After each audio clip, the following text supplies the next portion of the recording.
For over 5 years, if you wanted to build a robot that could see, there was only one name: the NVIDIA Jetson Nano. It was the board that brought CUDA to our desks. But the world changed in October 2025. When Qualcomm acquired Arduino, they didn't just launch a new board, they launched a new philosophy. This is the Arduino Uno Q. It's not just a faster Uno, it's a Linux powered AI accelerated beast that packs a Qualcomm Dragonwing processor and a dedicated STM32 coprocessor. Today, we are doing a 2026 deep dive. We are comparing the veteran king against the hybrid challenger. Silicon, software, and real world benchmarks. Let's see who wins. Architecture, single brain versus dual brain. Let's talk silicon. The Jetson Nano is a classic single board computer.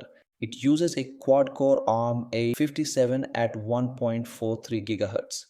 Every single task from your AI model to toggling a GPIO pin runs through the Linux kernel. In a complex robot, if Linux hangs for even a fraction of a second, your robot stops reacting.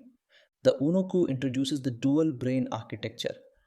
The high level brain, the Qualcomm Dragonwing QRB2210.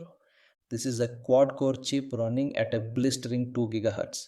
It handles the Linux OS, your Python AI scripts, and your network stack.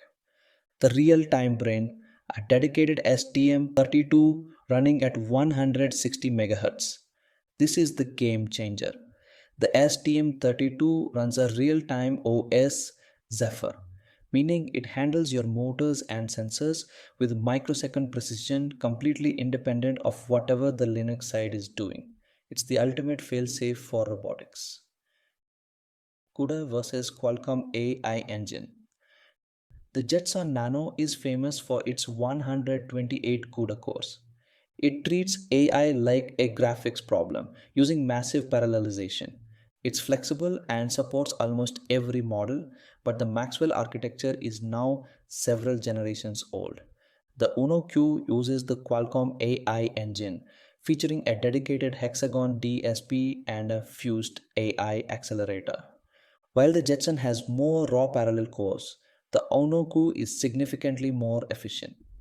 In my tests running object detection at 1080 pixels, the Uno Q maintained a higher frame rate while drawing nearly 40% less power.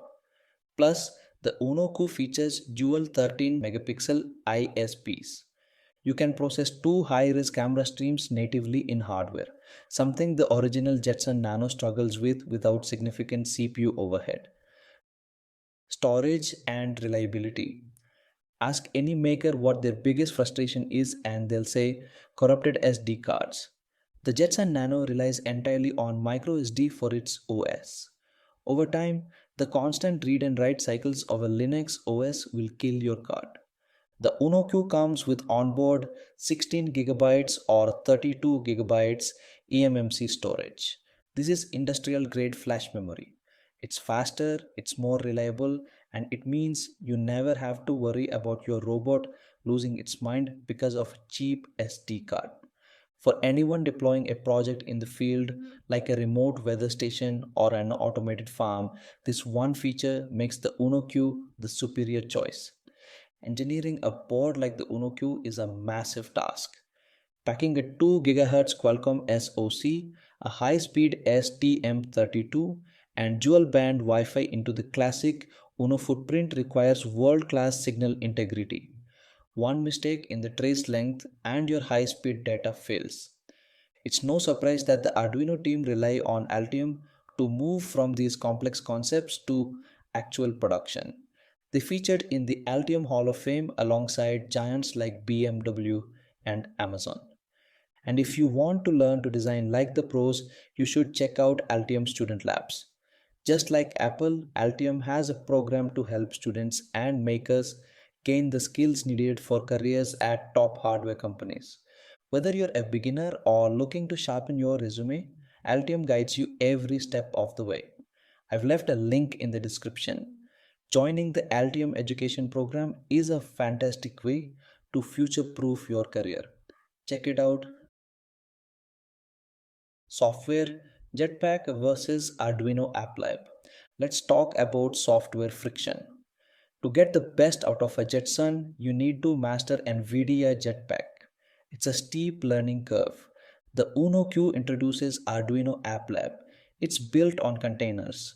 You have bricks, pre-built modules for things like human detection or cloud gateway. You drag them in and the App Lab handles the Linux dependencies for you. It allows you to focus on the logic of your project, not the drivers. It's the most modern developer experience I've ever seen on a dev board. The price and total cost of ownership. For 4,699 rupees, the Uno Q is a steal. You get 2 gigabytes RAM and 16 gigabytes of fast eMMC storage and built-in Wi-Fi 5 and Bluetooth 5.1. The Jetson Nano, even at the 2 gigabyte only RAM level, is more expensive at 5,999 rupees, and that doesn't include the SD card or the wireless modules you'll inevitably need to buy. When you look at the total cost of ownership, the Uno Q is nearly 2.5 thousand rupees cheaper for a complete out of the box experience. The final verdict. So it's decision time. Go with the NVIDIA Jetson Nano if you are a deep learning researcher who needs native CUDA support for specific academic libraries. You already have a massive codebase built on TensorRT. You don't mind the extra size, heat, and the lack of built-in wireless. Go with the Arduino Uno Q if you are building robotics. The dual brain architecture is safer and more reliable. You want a modern edge AI platform that is power efficient and stays cool. The Jetson Nano had a great run, but the Arduino Uno Q is the new gold standard for intelligent making. What are you building next? Let me know in the comments. Keep building.